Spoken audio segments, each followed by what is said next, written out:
சிபிஐக்கு எதுக்கு போகணும்? ஒரு அரசின் தன்னாட்சி பாதிக்குது இல்லையா? மாநில அரசே விசாரிக்கலாம் இல்லையா? தமிழ்நாடு அரசு விசாரணையில் நீதி கிடைக்காது, உண்மையான குற்றவாளிகள் தண்டிக்கப்பட மாட்டார்கள் என்ற ஒரு சந்தேகம் எழுந்துவிட்டால் மெகா கட்சி ஒன்று இணைய போதுன்றார் எடப்பாடி. இந்த பக்கம் அரசியல் எதிரி, சித்தாந்த எதிரி, கொள்கை எதிரின்னு சொன்னு திட்டினா கூட பிஜேபிய தமிழிசை சவுந்தரராஜன் தம்பி விஜய் வரணும்ன்றாங்க. நயினா நாகேந்திரனே அவர் வருவார்ன்றாங்க. அமித்ஷாவே அவருடைய நடவடிக்கைகள், கட்சியினுடைய வளர்ச்சியெல்லாம் அப்சர்வ் பண்றாரு டெல்லியிலன்றாங்க. ஸோ பாஜக அதிமுகவுக்கு தாவேகா தங்களோடு இணைய வேண்டும், அது தங்களுடைய வெற்றி வாய்ப்பை 100% உறுதிப்படுத்திடும் அப்படின்ற நம்பிக்கை இருக்கு. அது உண்மையான உண்மை.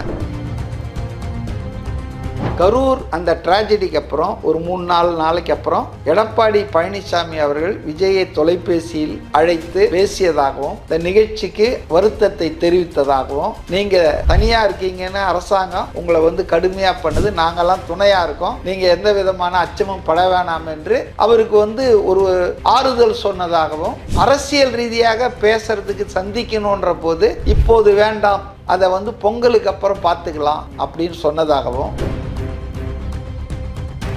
அந்த பாட்டில் விஷயத்துல செந்தில் பாலாஜி படம் இருந்ததுன்னு சொல்றாங்களா அந்த பாட்டில்கள்ல. அதனால இவங்களே போய் மாட்டிக்கிறாங்க. தாவேகாவோ வேற எந்த எதிர்கட்சியுமே இது வரைக்கும் அதிமுக கூட இதுல திமுக தான் இந்த நெரிசலுக்கு காரணம், இதுல கலவரத்தை பண்ணுச்சு அப்படின்னு சொல்லவே இல்லை. யாராவது சொல்லியிருக்காங்களா?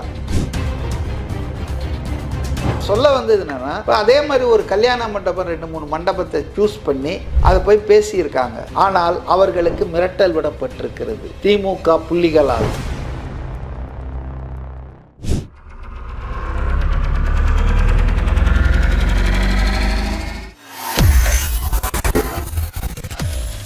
வேலை வேண்டுமா? ப்ளூ ஓஷன் இருக்கிறது.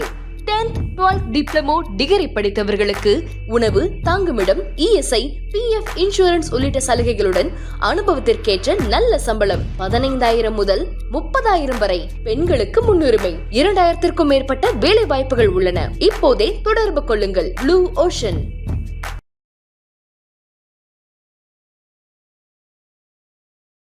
தமிழ் நேயர்கள் அனைவருக்கும் அன்பு வணக்கம். இன்றைய சிறப்பு நேர்காணலில் நம்மோடு இணைந்திருப்பவர் அரசியல் விமர்சகர் திரு மதிவாணன் அவர்கள். அவரிடம் தற்போது பேசும் பொருளாக இருக்கிற முக்கியமான அரசியல் விவகாரங்கள் குறித்து பேசலாம். வணக்கம் சார். வணக்கம் சார். நம்ம தாவேகா அந்த கரூர் நிகழ்வு தொடர்பாக நிறைய விஷயம் பேசிட்டு வரோம். அதில் தற்போதைய நிகழ்வு அப்படிங்கிறது சிபிஐ வசம் ஒப்படைக்கப்பட்டிருக்கிறது. கரூருக்கு சிபிஐ அதிகாரிகள்லாம் வந்துட்டாங்க. அவங்கக்கிட்ட எஸ்ஐடி தங்களுடைய ஃபைல்ஸ் எல்லாம் கொடுத்துட்டாங்க. ஸோ இன்று அல்லது நாளை முதல் சிபிஐ விசாரணை தொடங்கப்பட வாய்ப்பு இருக்கிறதுன்றது தகவல்கள் வந்துட்டுருக்கு. ஸோ சிபிஐ எந்தெந்த விஷயங்களை நோக்கி நகருவாங்கன்னு நீங்கள் நினைக்கிறீங்க? பொதுவாக CBI is a professional investigating agency. அது மேலே நமக்கு 1000 அரசியல் ரீதியாக குறைபாடுகள், ஆளும் கட்சியினுடைய கூண்டு கிளியாக இருக்கிறது, கேஜ்டு பேரட்டு, அது ஒரு ஏவல் நாய் போல செயல்படுகிறது என்ற ஒரு அரசியல் விமர்சனங்கள் காங்கிரஸ் ஆண்ட போதும் இருந்தது சிபிஐ மேலே. இப்போ பிஜேபி ஆளும்போது ரொம்ப அதிகமாக இருக்குது. அவ்வளோதான். ரிலேட்டிவ்லி கொஞ்சம் குற்றச்சாட்டுக்கு ஆளானது தான். ஆனால் அதனுடைய செயல்திறன், பணித்திறனில் பார்த்திங்கன்னா யாரும் குறை கண்டுபிடிக்க முடியாதுன்னு நினைக்கிறேன். டிலே ஆகுது, அதெல்லாம் அரசியல் காரணங்கள் தான். ஆளுவோர் இழுத்து பிடிப்பாங்க, அவ்வளோ வேகமாக போகாதீங்கன்னு, சீக்கிரம் முடிக்காதீங்கன்னு பல்வேறு காரணங்கள் இருக்கலாம். அதுக்கு சிபிஐ பணிஞ்சு தான் போவாங்க. ஆனால் த வே தே இன்வெஸ்டிகேட் ஏ கேஸ், அதில் அவங்க ரொம்ப ப்ரொஃபஷ்னலி ட்ரெயின்டு. நிச்சயமாக இது சரியான திசை வழியில். நம்ம தமிழக காவல்துறையால் இது பண்ண முடியாதா? சிபிஐக்கு மட்டும் என்ன 2 மூளை இருக்கா? இது தமிழ்நாடு அரசுக்கு ஒரு தங்களுடைய உரிமை இழக்கிற மாதிரிலாம் இப்போ சீமான் ஒரு பக்கம், சீமான் உள்ளிட்டோர்லாம் பேசிட்டு இருக்கிறாங்கல்ல, இந்த கருத்தையும் இப்போ எடுத்துக்க வேண்டியிருக்குல்ல. இப்போ எஸ்ஐடி அமைச்சிட்டாங்க, ஆரம்ப நிலையில இருக்கு இல்லையா? அது கொஞ்சமாவது போகட்டுமே, அதுக்கப்புறம் நம்பிக்கை இல்லைன்னா கேட்கலான்னு கேட்குறாங்கல்ல. நீங்கள் கேட்குற வாதம் எனக்கு புரிகிறது. ரொம்ப பிரபலமான நாளிதழான இந்துவில் ஒரு தலையங்கமே இதை பற்றி எழுதியிருக்காங்க. அதாவது ரொம்ப பூடகமாக உச்சநீதிமன்றம் இப்படி சொல்லியிருக்க வேண்டாம் அப்படின்ற மாதிரி சிபிஐ விசாரணைக்கு பதிலாக லோக்கலில் இருக்கிற ஆட்களே விசாரித்தா நல்லா இருக்கும்னு. இப்போ என்ராம் மிகப்பெரிய புகழ்பெற்ற ஒரு ஜேர்னலிஸ்ட்டு, ஆனால் பட்டு ஆஃப் லேட் நான் அப்சர்வ் பண்ணுறேன், அவர் வந்து அரசியல் ரீதியாக திமுகவோடு ரொம்ப நெருங்கி, எந்த அளவுக்கு நெருக்கம்னா ஸ்டாலின் அவரும் ஒன்றா வாக்கிங் போகிறாங்களா டெய்லி. இப்போ அது வந்து இப்போ இந்து பத்திரிகையினுடைய எழுத்துலேயும் தலையங்கத்திலையும் பிரதிபலிக்கிறதா தான் நினைக்கிறேன். ஏன்னா ஒரு டிஸ்பேஷனேட்டாக பார்த்தோம்னா ஒரு 2 கருத்தை நான் முன்வைக்க விரும்புகிறேன். ஒன்று என்னென்னா, சிபிஐக்கு எதுக்கு போகணும்? ஒரு அரசின் தன்னாட்சி பாதிக்குது இல்லையா, மாநில அரசே விசாரிக்கலாம் இல்லையா, விசாரிக்கலாம். ஆனால் நம்முடைய தமிழக முதல்வர் எதிர்க்கட்சி தலைவராக இருந்தபோது இப்போ இருக்கிற ஸ்டாலின் எதிர்க்கட்சி குட்கா வழக்கில் சிபிஐ வேணும்னு கேட்டார். இப்போ முதல்வர் ஆன பிறகு அவர் கையில் தான் அதிகாரம் இருக்குது. இந்த மடப்புரம் சிவகங்கை அஜித்குமார் கஸ்டடி டெத்து சம்மந்தமான விசாரணை மதுரை அமர்வில் நடந்துக்கிட்டு இருக்கும்போது, மதுரை பிரான்ச்சில் ஹைகோர்ட்டில் யாருமே கோரல, இவரே வந்து சிபிஐக்கு ஹேண்ட் ஓவர் பண்ணணும். இவரேனா அவர் கவர்மெண்ட்டு வக்கீலுக்கு சொல்லி அரசு வழக்கறிஞர் ஆஃபர் கொடுத்துட்டாரு. ஸோ எதிர்க்கட்சி தலைவராக இருந்தபோதும் ஸ்டாலின் வந்து சிபிஐ வழக்கு கோரியிருக்காரு. முதல்வராக பொறுப்பேற்று ஆட்சி அதிகாரம் அவர் கையில் இருக்கும்போதும் சிபிஐ வழக்கு ஹேண்ட் ஓவர் பண்ணியிருக்காரு, யாரும் கோராமலேயே. அதே போல் இன்றைக்கி அதை ரொம்ப எதிர்க்கிற விடுதலை சிறுத்தைகள் தலைவர் திருமாவளவன் வேங்கை வயல் அந்த மலம் குடிநீரில் கலந்த வழக்கு சிபிசிஐடி தமிழ்நாடு போலீஸ் விசாரிச்சிட்டு இருக்கும்போது உச்சநீதிமன்றத்திலையா இல்லை வேறு ஏதோ சிபிஐ வழக்குன்னு கோரிக்கை வச்சார். அது எனக்கு நல்லா தெரியும். அப்போ திமுக கூட்டணியில் தான் இருக்கார். வேங்கை வயல் இப்போ தானே நடந்தது, 21க்கு அப்புறம் தானே நடந்தது. திமுக கூட்டணியில் இருக்கிற ஒரு தோழமை கட்சியான விசிகா சிபிஐ விசாரணை வேணும், எங்களுக்கு இந்த தமிழ்நாடு அரசு போலீஸ் விசாரணையில் நம்பிக்கை இல்லை அப்படின்ற மாதிரி சொன்னாங்க. அப்போது தமிழ்நாடு அரசு விசாரணையில் நீதி கிடைக்காது, உண்மையான குற்றவாளிகள் வந்து தண்டிக்கப்பட மாட்டார்கள் என்ற ஒரு சந்தேகம் எழுந்துவிட்டால் யார் வேண்டுமானாலும் சிபிஐக்கு போகலாம், கேட்கலாம், தப்பு கிடையாது. ஆனால் நாங்கள் பண்ணால் ஒரு தப்பும் இல்லை. விஜயோ அவங்க கட்சியோ மற்றவங்களோ கேட்டால் அது வந்து பிஜேபி வலையில் விழுவதற்கு ஒப்பாகும். அமித்ஷா கையில் குடுமையை கொடுத்துட்டாங்கன்னு எனக்கு ரொம்ப இதுவாக இருக்குது. இல்லை, அது இல்லைன்னு மறுத்துற முடியுமா? இப்போ இந்த இன்சிடெண்ட்டுக்கு அப்புறம் பாஜகவினர் தான் ரொம்ப முழு மூச்சா விஜய்க்கு ஆதரவு கொடுத்துட்டு இருக்கிறாங்களே, அதை எப்படி பார்க்கறது? இப்போ பாஜக வழியில் விஜய் இழுப்பதற்கான ஒரு விஷயம் தான் இந்த இன்சிடெண்ட்டை பொறுத்த வரைக்கும் எங்களை விட்டால் உங்களுக்கு வேற வழி இல்லை அப்படின்னு தானே பாஜக விஜய் சொல்றதாக பார்க்கணும். அப்படியெல்லாம் நான் பார்க்கல. அதாவது பாஜக ஒரு எதிர்கட்சி, மாநில அளவில் அவங்க ஒரு ஸ்மால் ஆப்போசிஷன் பார்ட்டி, வளரணும், வளருவதற்கு ஸ்கோப் இருக்குதுன்னு நினைக்கிற ஒரு கட்சி. தான் வந்து முன்னிலையில் அந்த அரசியல் கட்சினாலே நான் ஒரு முதல் கட்சியாக இந்த மாநிலத்தில் வரணும்னு தான் நினைப்பாங்க. அப்போ அதுக்காக அவங்களுக்கு இன்றைக்கு கிடைத்த ஒரு ஆயுதமாக திமுக அரசு இந்த ஆட்சியில் நடந்த இந்த ட்ராஜடியை திமுக அரசு தவறாக கையாண்டதை அவங்க வந்து பயன்படுத்திக்க நினைக்கிறாங்க ஆஸ் ஏ ஆப்போசிஷன் பார்ட்டி. அதில் ஒன்றும் தவறு இருப்பதா? இப்போ நம்ம ஸ்டாலின் அவர்களே பல முறை சொல்லியிருக்காரு, எதிர்கட்சின்னா அரசியல் பண்ணாமல் அவியலாக பண்ணுவாங்கன்னு கேட்டிருக்காரு. அது அவருக்கு மட்டும் இல்லை, எல்லா எதிர்கட்சிக்கும். ஆனால் அதில் உள்ள இழுக்க பார்க்கறது தாவேக்காவை தானே, நம்ம அதை மையப்படுத்தி தானே இப்போ பேசிகிட்டு இருக்கோம். இல்லை தாவேக்காக்கள் கண்டிப்பாக பயன்படுத்தும், இந்த மாதிரி ஒரு இன்சிடென்ட் நடந்தால் பயன்படுத்தும். ஆனால் தாவேக்காவை உள்ள இழுக்கிறது இப்போ இந்த பக்கம் கூட்டணியில் இருக்கிற எடப்பாடி பழனிசாமி அவர் அது வந்து அதிமுக பாஜகவின் நோக்கமாக இருக்கலாம், நான் இல்லைன்னு மறுக்க மாட்டேன். ஏன்னா பொதுவெளியிலே பிள்ளையார் சுழி போட்டாச்சுன்றாங்க, மெகா கட்சி ஒன்று வந்து இணைய போதுன்றார் எடப்பாடி. இந்த பக்கம் அரசியல் எதிரி, சித்தாந்த எதிரி, கொள்கை எதிரின்னு சொன்னு திட்டினா கூட பிஜேபியை தமிழிசை சவுந்தரராஜன் தம்பி விஜய் வரணுன்றாங்க, நயினா நாகேந்திரனே அவர் வருவார்ன்றாங்க, அமித்ஷாவே வந்து அவருடைய நடவடிக்கைகள் கட்சியினுடைய வளர்ச்சியெல்லாம் அப்சர்வ் பண்ணுறாரு டெல்லியிலன்றாங்க. ஸோ பாஜக அதிமுகவுக்கு தாவேகா தங்களோடு இணைய வேண்டும், அது வந்து தங்களுடைய வெற்றி வாய்ப்பை 100% உறுதிப்படுத்திடும் அப்படின்ற நம்பிக்கை இருக்குது. அது உண்மையான உண்மை. If TVK joins the bandwagon of பிஜேபின்ற ஏடிஎம்கே அலையன்ஸ் இங்கே தலைமை தாங்கிறது தமிழ்நாட்டில் ஏடிஎம்கே தான். அதில் அதிமுக தலைமையில் எடப்பாடி தலைமையிலான முதலமைச்சர் வேட்பாளர் சொல்லி தான் அவங்க சொல்லிட்டு இருக்காங்க. ஸோ அதில் ஒரு வேலை நடக்கும் சொல்ல, நடக்காதுன்னு சொல்ல, அரசியலில் எது வேண்டுமானாலும் நடக்கலாம்.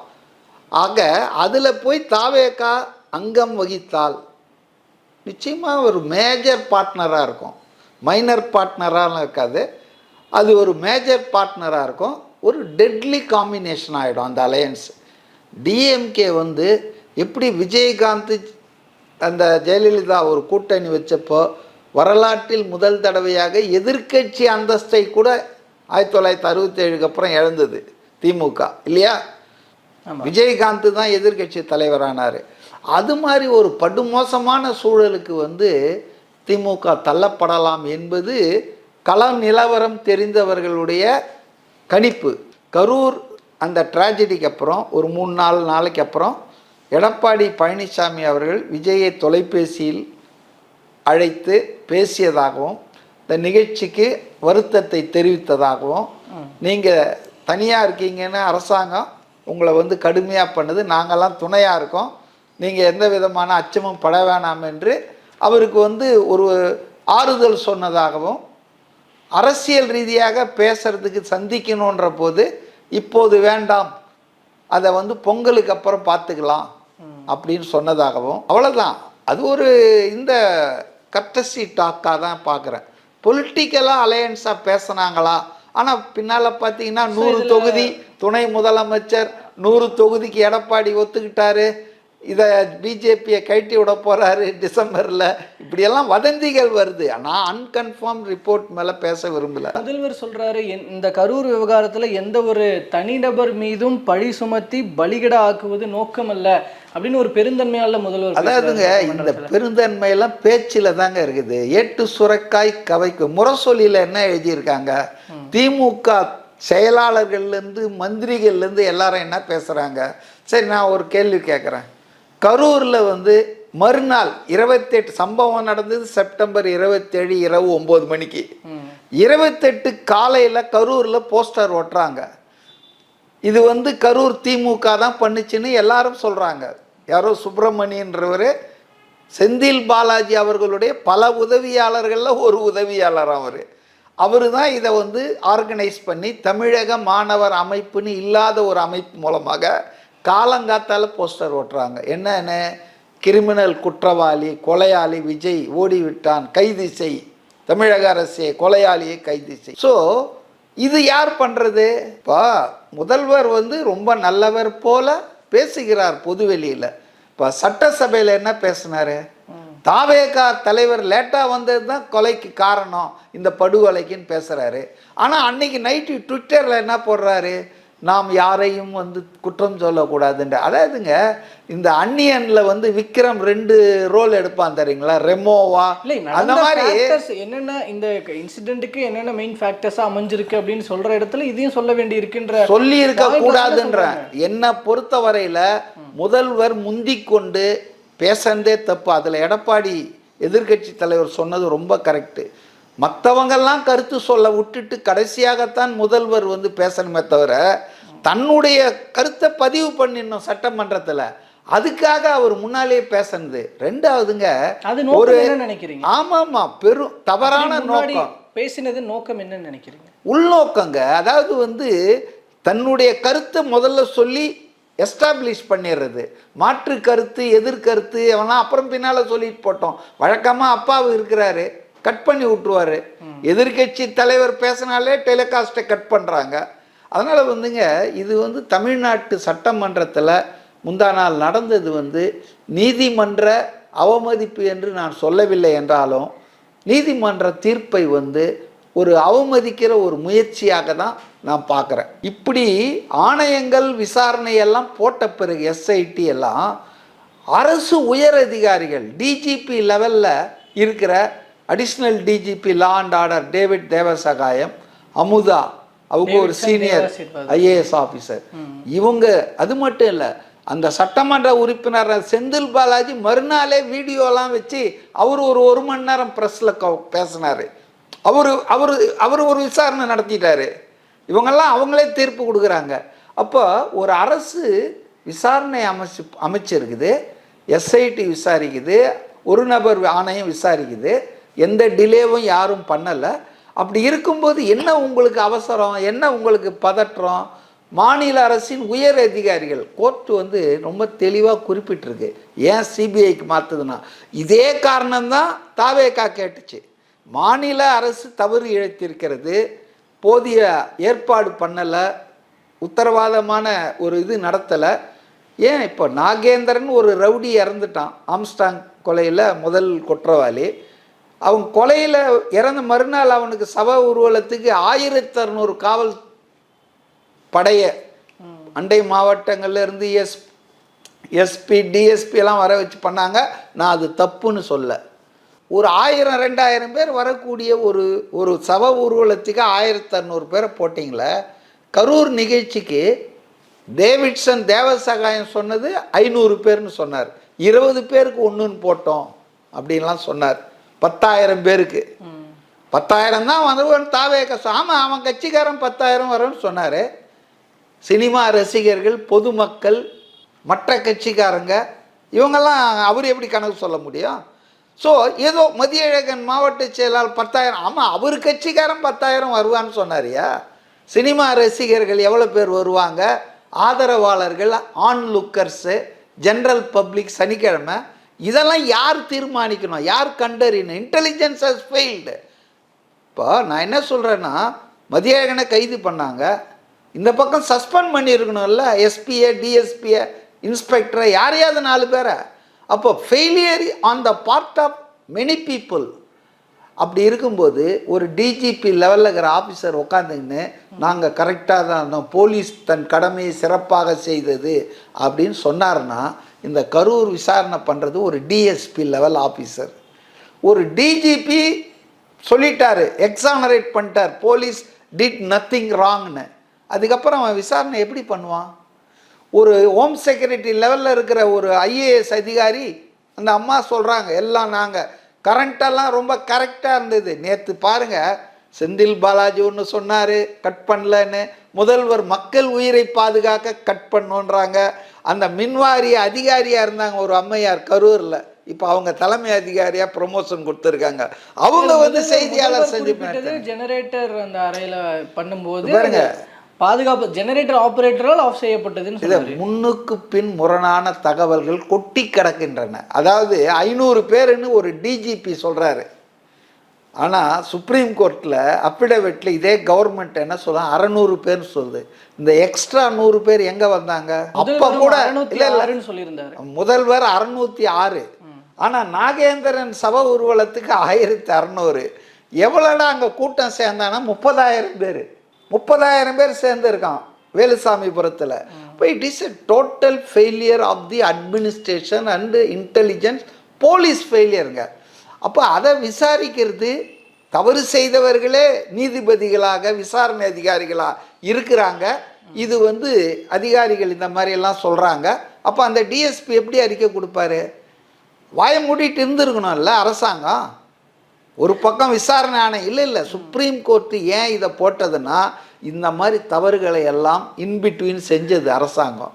அப்போ அவங்க பார்த்தாங்க, ஓ இவங்க சொல்கிறதுல நியாயம் இருக்குது, நியாயமான விசாரணை நடக்காது, நடுநிலை, அரசின் தவறுகள் மூடி மறைக்கப்படும்ன்ற எண்ணம் வந்ததால தான் அதை வந்து சிபிஐ கிட்ட கொடுத்தாங்க. ஓகே, இப்போ சிபிஐ கிட்ட கொடுத்த பிறகு சட்டமன்றத்தில் ஏன் விவாதம் பண்ணுறீங்க?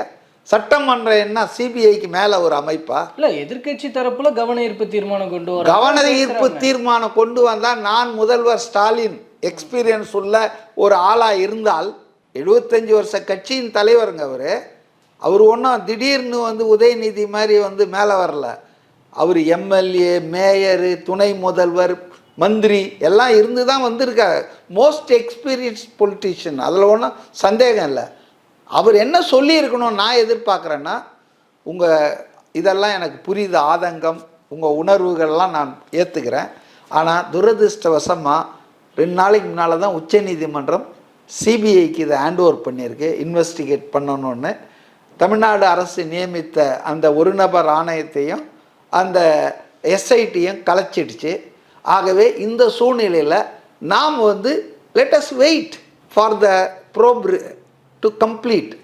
அது வந்து விசாரணையை முடிக்கிட்டோம், அப்புறம் நம்ம விவாதம் பண்ணலாம்.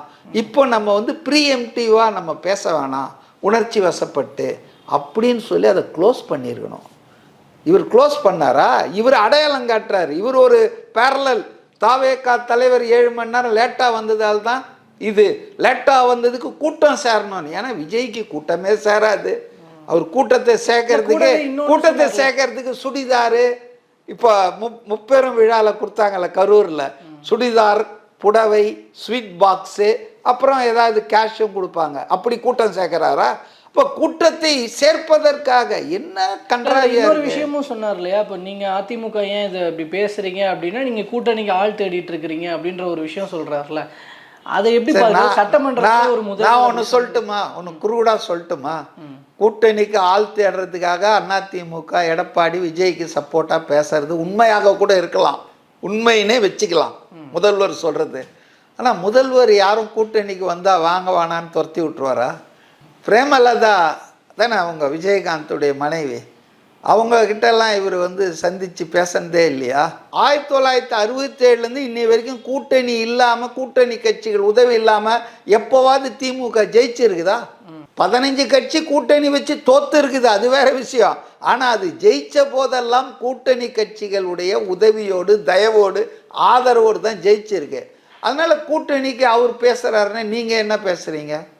நீங்க எதுவும் பேசுறது இல்லையா? இப்போ சிபிஐ விசாரணை ஆரம்பிச்சிருக்கு இந்த சிச்சுவேஷன்ல, அந்த எஸ்ஐடி அவங்களோட இதெல்லாம் காலி பண்ணியிருக்கிறாங்க. அங்கே இருக்கிற ஆவணங்கள்லாம் எரிப்பதுன்றது பொதுவான ஒரு விஷயம் அப்படின்னு ஒரு பக்கம் பார்க்கப்பட்டாலும் கூட அங்கே ஒரு பென்ட்ரைவ் இருக்குது அப்படின்னு சொல்லி இன்றைக்கி காலையில் நியூஸ்லலாம் அது பரபரப்பாக பேசிகிட்டு இருக்கிறாங்க. அதுக்குள்ளே என்ன இருக்கும், என்ன மாதிரியானது, அதை சிபிஐ விசாரிப்பாங்களா அப்படின்னு நிறைய விஷயம் போயிட்டுருக்கு. அந்த பென்ட்ரைவில் என்ன இருக்கிறது, 32 GB பென்ட்ரைவ், இதை நீங்கள் எப்படி பார்க்குறீங்க இப்படி பேசப்படுறது? அதாவதுங்க, உண்மைகள் வெளியே வருங்க. குற்றமுள்ள நெஞ்சு குறுகுறுக்கிறது, பதறுகிறது.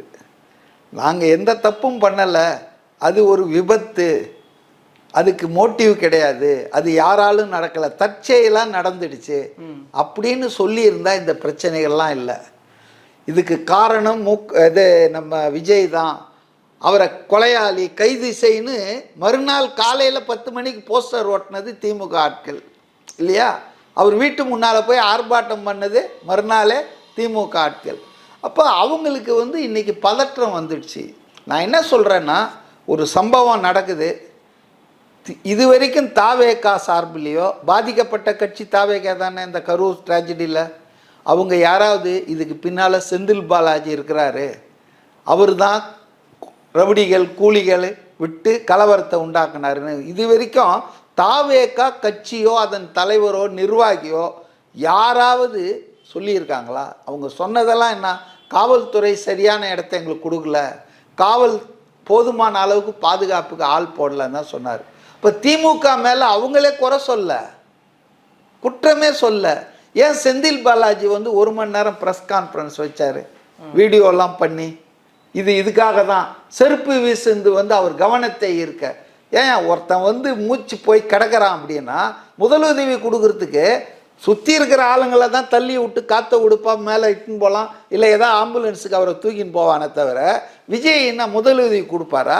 செருப்பு இதுக்கு ஒரு விளக்கம் சொல்கிறார் சட்டசபையில் சிவசங்கர்னு ஒரு அமைச்சர்.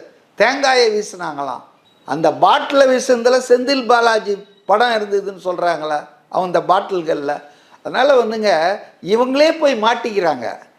தாவேகாவோ வேறு எந்த எதிர்கட்சியுமே இது வரைக்கும் அதிமுக கூட இதில் திமுக தான் இந்த நெரிசலுக்கு காரணம், இதில் கலவரத்தை பண்ணுச்சு அப்படின்னு சொல்லவே இல்லை. யாராவது சொல்லியிருக்காங்களா? அப்புறம் எங்கப்பன் குதிரைக்குள்ளே இல்லைன்னு ஏங்க திமுக ஆட்கள் கான்ஃபரன்ஸு, ஒரு ஆணையம் போட்ட அரசாங்கமே ஒரு எஸ்ஐடி விசாரணையில் இருக்கும்போது சீனியர் போலீஸ் ஆஃபீஸரையும் சீனியர் சிவில் சர்வெண்ட்டையும் அமுதாவையும் டேவிட்சனையும் உட்கார வச்சு ஏன் இவ்வளோ விளக்கமாக கொடுக்கணும்? இதுதானே சுப்ரீம் கோர்ட்டு பிடிச்சிட்டான். இப்போ அதனால தானே உங்ககிட்ட இருந்து அந்த விசாரணை எடுக்கிறான். அதனால் இது இந்த 32 GB அதில் என்ன எடுத்திருக்காங்க, யாருக்கு என்ன நடந்திருக்குது, இல்லை எஸ்ஐடி அஸ்ராக்கருக்கு விசாரிக்க ஆரம்பித்த பிறகு அதில் என்ன உண்மையான விஷயங்கள் ஏதாவது அவர் கையில் கிடச்சிடுச்சா? அவர் ரிப்போர்ட் இன்னும் சப்மிட் பண்ணல, செஞ்ச வரைக்கும் கொடுத்துருப்பானாங்க. அப்போ அவர் பிடிச்சது செஞ்சதெல்லாம் கொடுக்கணும் இல்லை? அது ஒருவேளை திமுகவுக்கு ஆளுங்கட்சிக்கு ஏதாவது எதிரான மெட்டீரியலாக இருந்திருக்கும். He has to duty bound. Mr. Ashraf Garg is duty bound to hand over till that time. என்ன எனக்கு 7 நாளாக பண்ணியிருக்காருல, என்ன என்கொயரி ஃபைண்டிங்ஸோ என்ன பண்ணாரோ, all materials files he should hand over. Maybe இது வந்து எரிக்கப்பட்டு பாதியில் கிடக்குது அப்படின்னா அதில் அவர் பண்ண ஃபைண்டிங்ஸ் வந்து கவர்மெண்ட்டையோ டிஎம்கேவையோ இன்வால்வ் பண்ணுற மாதிரி இருந்திருக்கலாம். அதை அவர் வந்து விசாரணையில் காட்டாமல் விட்டுருக்கலாம் பின்னால் கொடுக்கும்போது. ஆனால் அதை அவர் சேஃபாக வச்சுட்டு இருந்திருக்கலாம். But he has to hand over these things, every paper, every pencil, every diagram, அதை நீங்கள் முதுமையாக ஹேண்ட் ஓவர் பண்ணுவான். ஆளும் வந்துட்டான் வாங்கிறதுக்கு. அப்போ வேறு வழி என்ன, இதை வந்து நசிச்சிடுறது.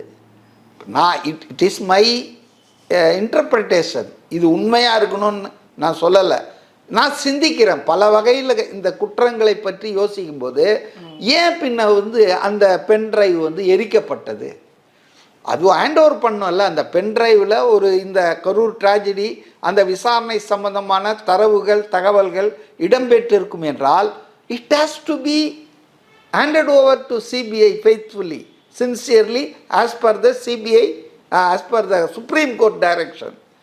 ஆனால் அதை கொடுக்கறதுக்கு பதிலாக வச்சுக்கவும் முடியாது அதை. அப்போ அதை வந்து நசிச்சிடணும்னு சொன்னால் எரிச்சு விட்ருக்காங்க அப்படின்னு ஏன் வந்து சிபிஐ நினைக்கக்கூடாது? ஓகே சார், நிறைவாக ஒரே ஒரு விஷயம், இன்றைக்கி விஜய் அவர்கள் கரூர் போகிறதாக இருந்தது இல்லையா, ஏன் இன்னும் போகலைன்னு ஒரு கேள்வி, விமர்சனங்கள் சமூக வலைதளங்களில் வைக்கப்பட்டுருக்கு. என்ன பதில் சொல்லி? அதாவது என்னை பொறுத்த வரைக்கும் ஆரம்பத்துலேருந்தே சொல்லிகிட்டு இருக்கேன், இவர் வந்து போய் விசிட் பண்ணோம். அந்த குடும்பங்களுக்கு காணொளி மூலம் பேசுறது, இரங்கல் தெரிவித்ததெல்லாம் போதாது. நேராக போனாலும் அந்த இழந்தவர்கள் ஒன்றும் மீண்டு வரப்போகிறதில்ல. ஆனால் அவரை பார்க்க வந்தவங்க, அவர் கட்சி நிகழ்ச்சியில் கலந்துக்க வந்தவங்க இன்றைக்கி தேர் லவ்டு ஒன்ஸ் இழந்திருக்காங்கன்னு போது ஒரு பர்சனலாக போய் ஆறுதல் சொல்கிறதுன்றது பெட்டர். புரியுதுங்களா? உதவியும் கொடுக்குறது அதெல்லாம் கூட பண்ணணுன்னாங்க, ரைட். இப்போ 17ஆம் தேதினார். அதுக்கு முன்னால் அவர் வந்து அதாவது என்னன்னா அவர் வந்து ஒரு நல்ல மாடு, பசு மாடு, அதனால் அவர் ஒரு சூடு பட்டுட்டார் கரூரில், இன்னொரு சூடு வரணும்னு நினைக்கல. Is more careful, more cautious. அதனால் டிஜிபிக்கு லெட்டர்லாம் எழுதினார், நான் இந்த மாதிரி வரப்போகிறேன், போகலான் இருக்கேன், நீங்கள் எனக்கு பாதுகாப்பு, திரும்ப ஒரு அசம்பாவிதம் நடந்துடக்கூடாதுன்றதில் அவர் ரொம்ப மிக தெளிவாக இருக்கார். ஏன்னா அவர் மனித உயிர்களை, அவர் ரசிகர்களை, அவர் ஆதரவாளர்களை ரொம்பவும் நேசிக்கிறாள். அதனால் அவர் என்ன நினைக்கிறாருன்னா, இதன் பொருட்டு எதுவும் திரும்ப ஒரு ஆக்சிடெண்ட்டு ரிப்பீட் ஆகிடக்கூடாது, க்ரௌடு கலெக்ட் ஆகிடக்கூடாது அப்படின்றதுக்காக அவர் போலீஸுக்கு எழுதினார். ஆனால் நம்ம போலீஸ் எப்படி பாருங்கள், டிஜிபி ஆர்டருக்கு ஆஃபீஸுக்கு அவர் கொடுத்த லெட்ரு இம்மிடியேட்டாக சேனலில் விவாத பொருளாகுது, யூடியூப் சேனலில் வந்து வருது. சொந்த கட்சிக்காரனே லத்தி சார்ஜ் பண்ண சொல்கிறாயான்னு. அது உண்மையா பொய்யான்னு தெரியாது. How it is being passed on from the DGP office, right. அவங்க என்ன சொன்னாங்க அவருக்கு பதில், அதில் நீங்கள் சம்மந்தப்பட்ட எஸ்பிக்கு எழுதுங்க, அணுகுங்கன்னாங்க. அவங்க எஸ்பிக்கு எழுதியிருக்காங்க, என்ன ரிப்ளை வந்ததுன்னு தெரியாது. ஸோ பாதுகாப்பு என்ஷூர் பண்ணுமா வேணாமா? அவருக்கு பாதுகாப்பு ஒய் கேட்டகரி இருக்குங்க, இல்லைன்னா கூட பவுன்சரை துபாயிலேருந்து வர வச்சுக்குவார், அவருக்கு பைசா இருக்குது, வசதி இருக்குது. ஆனால் அவர் கவலைப்படுறது தன்னை பற்றி இல்லை, அவர் கவலைப்படுறது தன்னை பார்க்க அந்த நிகழ்ச்சிக்கு ஆட்கள் வந்து திரும்பவும் ஒரு, நீங்களாக இருந்தாலும் அப்படி தானே யோசிப்பீங்க, பட்டக்காலிலே படம் கெட்டக்கூடிய கெடுன்ற மாதிரி திரும்பவும் ஒரு ட்ராஜடி வந்தால் ரொம்ப சிக்கலாகிடும்ல. Politically it will be a very wrong thing. அதனால் அவர் வந்து பொறுமையாக இருக்கார். சொல்ல வந்தது என்னென்னா, இப்போ அதே மாதிரி ஒரு கல்யாண மண்டபம் 2-3 மண்டபத்தை சூஸ் பண்ணி அதை போய் பேசியிருக்காங்க. ஆனால் அவர்களுக்கு மிரட்டல் விடப்பட்டிருக்கிறது திமுக புள்ளிகளால், ஆட்சியாளர்களால், காவல்துறையால். நிர்பந்தம் தானேங்க கல்யாணம் பண்ணையா, என்ன வேலுசாமிபுரம் வரணுமா, நடக்கணுமா உன் மண்டபத்தில்னா எவங்க? இல்லைன்னா மண்டபத்துக்காரன் பணம் கிடைக்குதுன்னா வாடகை கொடுக்க போவான் ஒரு நாளைக்கு, அவங்க அதானே. இப்போ சீசன் ஒன்றும் பெருசாக இல்லை. ஆனால் அவர்களே தயங்குகிறார்கள், மயங்குகிறார்கள், மண்டபம் கொடுக்கறதுக்கு யோசிக்கிறாங்கன்னு போது எங்கே போவார்? அப்போ he will be force to visit each and every home தான். அதை வந்து ஒன்றும் பண்ண முடியாது, யாரும் தடுக்க முடியாது. ஆனால் அதுக்கு அப்போ இன்னும் நிறைய பிரச்சனை வரும். ஒரு இடத்துல எல்லாரையும் வச்சு லிமிட்டெட் க்ரௌடு, இன்வைட்டீஸு, யார் வரணும் அதெல்லாம் பந்தோபஸ்து பண்ணி நடத்திடலாம். ஆனால் இவர் இப்படி வெட்ட வெளியில் போனார்னு வச்சுங்க, பின்னாலேயே 1000 பேர் வருவான். அந்த வீட்டில் 4 பேர் நுழையிறது கூட இடம் இருக்காது. அப்போ இது மாதிரி ப்ராக்டிக்கல் லாஜிஸ்டிக்கல் டிஃபிகல்ட்டிஸ் இருக்குது. இதெல்லாம் தெரியாமல் அவர் போலையான்னா போனால் எதா ஆயிடுச்சுன்னா என்ன சொல்லுவீங்க? இதே வாய். அதனால் அவங்க கட்சியை பொறுத்தவரையில் அவங்க 41 குடும்பத்தையும் தத்து எடுத்துக்கிறோன்னு ஆதவ அர்ஜுனா சொல்லிட்டாரு. ஒரு பெரிய விஷயம். சாகிற வரைக்கும் 5000 ரூபாய் வாழ்நாள் முழுவதும் மாதம் தரோன்னு சொல்லிட்டாங்க. பல பேருக்கு அந்த ஜேபிஆர் இன்ஸ்டிடியூஷனில் அவங்க கட்சியை சார்ந்தவங்க தான், தாவேக்கா. அவரே மரியம் ஏதோ பேர் கேள்விப்பட்டேன். அவர் அனௌன்ஸ் பண்ணிட்டார் அவங்க கல்வி செலவு அது இதை நாங்கள் பார்த்துக்குறோன்னு. ஏன் புதிய தலைமுறை அந்த இவர் இருக்கார் இல்லையா, பாரிவேந்தர், அந்த இன்ஜினியரிங் காலேஜ், அவங்களும் நீங்கள் இருக்கிற கல்லூரி பள்ளியிலே படிக்க வேறு மாற்றணும், அதுக்கான செலவை நாங்கள் பார்த்தோம். ஸோ ஆளுங்கட்சியில் கொடுத்துருக்காங்க, அதாவது அரசு கொடுத்துருக்குது, இவர் ஒரு 20 லட்ச ரூபாய் கொடுத்துருக்காரு. இப்படி அவங்களுக்கு உதவிகள்லாம் பண்ணிகிட்டு இருக்காங்க. அதெல்லாம் ஒன்றும் பிரச்சனை இல்லை. ஆனால் அவர் போய் அங்கே சந்திக்கிறது, எனக்கு இப்போ தான் இந்த புஷி ஆனந்த் எவ்வளோ தீர்க்க தரிசனமான ஆளுன்னு ஏதோ ஒரு இடத்துல பேசும்போது, கோயம்புத்தூரில் தானே அதாவது பூத் ஏஜென்ட் மீட்டிங்கில் தான் ஏதோ சொன்னார் அவர். நல்லா எனக்கு பசுமையாக இருக்குது. யோ அவரை வாங்க வெளியே வான்றீங்க, அவரை இட்டுன்னு போகிறது தான் எனக்கு பிரச்சனைன்னாரு. he was prophetic. அவருக்கு ப்ராக்டிக்கல் எக்ஸ்பீரியன்ஸ் இருக்கிறதால தான் சொன்னார். அவர் அப்போ எல்லாரும் வெளியே வா, பனையூரை விட்டு பனையூர் பண்ணையார்னு கிண்டல் பண்ணிட்டு இருந்தாங்க. அப்போ அந்த சமயத்தில் நடந்த அந்த பூத் ஏஜென்ட் மீட்டிங்கு கோயம்புத்தூரில் அவர் பதிலளிக்கும் விதமாக அந்த பொதுச் செயலாளர் சொன்னார். அப்போ நான் அதை கூட என்னடா இப்படின்னு ஒரு கிண்டலாக பார்த்தேன். ஆனால் இப்போ தான் தெரியுது புஷி ஆனந்த் ரியலாகவே ப்ராக்டிக்கல் நாலேஜ் இருக்குது. அவர் ரொம்ப தீர்க்கமாக விஜய்க்கு இருக்கிற செல்வாக்கு, அவருக்கு மக்களிடையே இருக்கிற ஆதரவெல்லாம் ஸ்டடி பண்ணியிருக்காரு. அதனால தான் அவர் சொன்னார், எங்களுக்கு இட்டுன்னு போகிறது தான் என் பிரச்சனைன்னாரு. So that is the main problem. Vijay இன்னைக்கு இஸ் ஸோ பாப்புலர். அதுவும் ஆஃப்டர் ட்ராஜடி, கரூர் ட்ராஜடி, அவர் மேலே ஒன் சைடட் அட்டாக் பண்ணாங்க பாருங்கள். மீடியா, யூடியூப் சேனல்ஸு, திமுக ஊடகங்கள், அரசாங்கம், அதிகாரிகள், காவல்துறையெல்லாம். அதுவே கவுண்டர் எஃபெக்டிவ் ஆகிடுச்சு. இன்னையே ஒரு ஆளை போட்டு இந்த அடியே அடிக்கிறாங்களே, நல்ல மனுஷன் அவர், பதிலே பேசலையே. அவருடைய சைலன்ஸ் தான் இப்போ அவருடைய ஸ்ட்ரென்த்து. Okay sir. ஸோ பொறுத்திருந்து பார்க்கலாம் அடுத்து என்ன நடக்குது அப்படிங்கிறத தொடர்ந்து பேசலாம் சார். ஓகே, தற்போது வரைக்கும் பல்வேறு தகவலை பகிர்ந்து கொண்ட மிக்க நன்றிங்க சார். ரைட்.